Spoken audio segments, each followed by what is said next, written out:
That was really kind of hard, trying to find apartments, find where we're going to be at. Took the time out to be in a shelter for a couple of months. And God has blessed us with a house, with our own room and everything. The second one is financial problems. Once you have a baby, it's not about you anymore.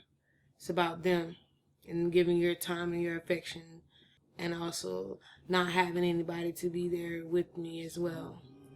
So I thank God that I have somebody by my side, and not just somebody, somebody special, and that's the father of my baby, our baby.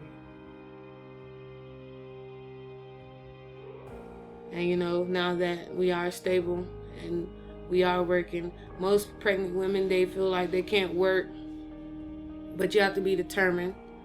This is something that you want to do.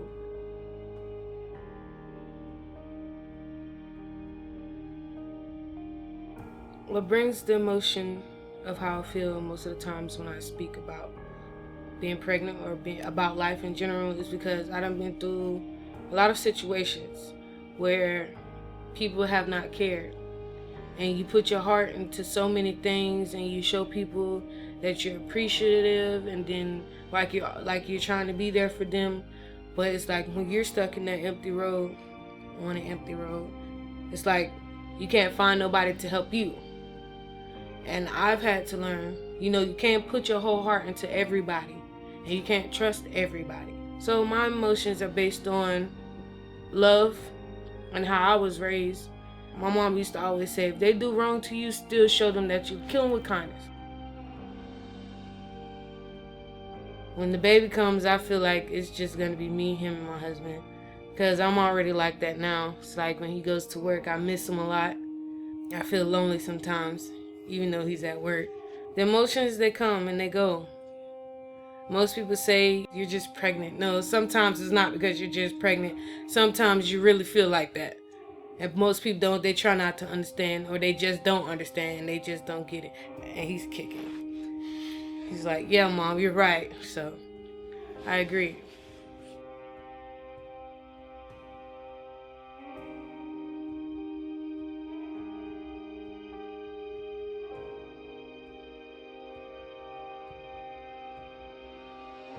The American dream and my American dream means to me taking responsibility for your own actions. You have a baby on the way. Maybe your first time, maybe a second time, maybe a third time. I feel like you should take responsibility of your own actions. And that's as far as in do what you have to do. Whether some people are judging you, whether they feel like this is not the best thing for you, you have to make your own life. Live your own life. I think, and I tell you, from my experiences, African American women get treated different. Totally different. When they go into these doctor's offices, when they go into the hospital, due to they may go in with the hair flying, meaning that the hair is not all there together, and because of that, these nurses judge them. They judge you according to the way you look, and they judge you according to how you speak, and if you don't ask any questions. My experience at the doctor's office, I actually had to get referred out to another center versus the original center that I go to. It was a quite experience, and they checked me in, and it took a very long time for them to check me in. I went back at the desk and asked, is everything okay? They said, yes, we'll be calling you back in a second. As they called me back, the lady went over my chart. She went over the history and everything. She asked me certain questions, and she was concerned about why this doctor did this, why this doctor did that, and why I'm getting referred back over here, which I should have stayed with my other doctor. So actually, she went out the room and she talked to another nurse, and she was like, "Oh, that's another one of them with the gold card." And I kind of felt a little discomfort because it shouldn't matter of what type of insurance you have. Everyone should be treated the same way and with the same care.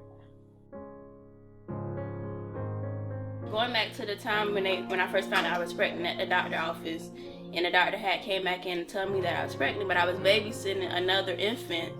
She came in after I had took the pregnancy test, and she came in and was like, well, that's your baby. I was like, no, I'm babysitting. She said, well, you're going to be babysitting a lot more often because you're pregnant. And I just felt like that was disrespectful in a way, because she was, first of all, I already look younger than I already am. So I think she was I don't know if she paid attention to my chart or what, but I think she thought I was younger. And because I'm black and young. Being in the field for over 30 years, a lot of my people that I work with, they say to me that when they go to the different doctor's offices, if they're not dressed a certain way, if they're not, I guess, educated the way they communicate, or they don't understand a lot of things, or if their literacy can't even read, that is a problem. A lot of times I notice that they may not know how to read, and if a person's staring at a paper a long time, I picked up through my years of experience, help them read those questions to them, ask them those questions without embarrassing them, because they're not going to just straight out say I can't read. When they go into the doctors, first of all, you're black, you're young, you don't, they assume you don't know anything, especially not coming in with questions or asking questions. They treat you like that. I think that is terrible.